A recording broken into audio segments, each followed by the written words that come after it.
मुख्यमंत्री नीतीश कुमार जी के उपस्थिति में जो चर्चा हुई उसमें उन्होंने खुद खड़े होकर कहा कि मैथिली भाषा की पढ़ाई बिहार के स्कूलों में हम फिर से कराएंगे।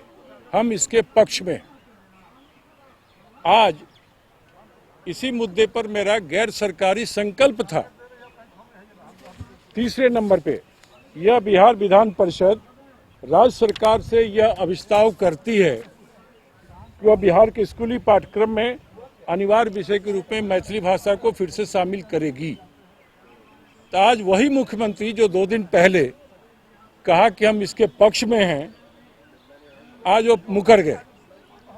कहने लगे अरे यूपीएससी में है, बीपीएससी में तो शामिल ही है। तो यूपीएससी में और बीपीएससी में तो मैथिली भाषा इसलिए शामिल है कि मैथिली भाषा संविधान की 8वीं अनुसूची में है।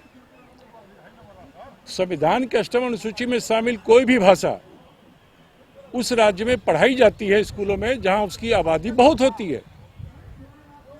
लेकिन बिहार में वर्तमान भाजपा जदयू सरकार ने इस मुद्दे पर मुझ पर सदन में ये कहा कि आप अपना प्रस्ताव वापस लीजिए। मैंने प्रस्ताव वापस लेने से इनकार किया तो इस पर वोटिंग कराई। वोटिंग में स्वाभाविक है उनका संख्या बल है। तो बिहार की भाजपा जदयू सरकार ने मतदान के द्वारा मैथिली भाषा के खिलाफ में हमारे उस प्रस्ताव जो पढ़ाई के पक्ष में था उस प्रस्ताव को पराजित करने का काम किया है। तो यह कहीं न कहीं नीतीश सरकार की मैथिली विरोधी मंशा को एक बार फिर से उजागर करने का काम किया है। और आश्चर्य लगता है कि 2 दिन पहले मुख्यमंत्री ने कहा कि हम पक्ष में हैं, आज पर वोटिंग कराए और मेरे उस सुझाव और प्रस्ताव को खारिज करवा दिया। क्योंकि मैथिली भाषी या कांग्रेस पार्टी की तरफ से था, उसमें बहुत कम लोग पक्ष में थे और बहुमत उनका पक्ष में था, तो उन्होंने मैथिली की पढ़ाई बंद कराने के लिए मतदान कराया।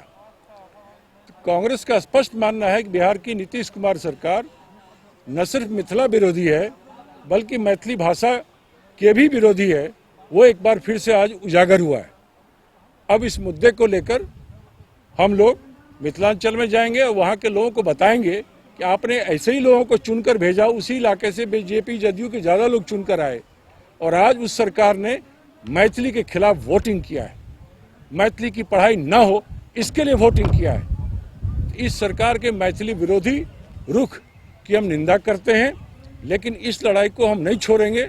पिछले 2.5 साल से मैं लगातार हर सत्र में इस मुद्दे को उठाता रहा हूं और मुझे परसों आशा जगी थी कि सरकार ने मान लिया है, लेकिन आज पता नहीं क्या 2 दिन में हुआ कि मैथिली भाषा की पढ़ाई ना हो इसके लिए सरकार डट के खड़ी हो गई।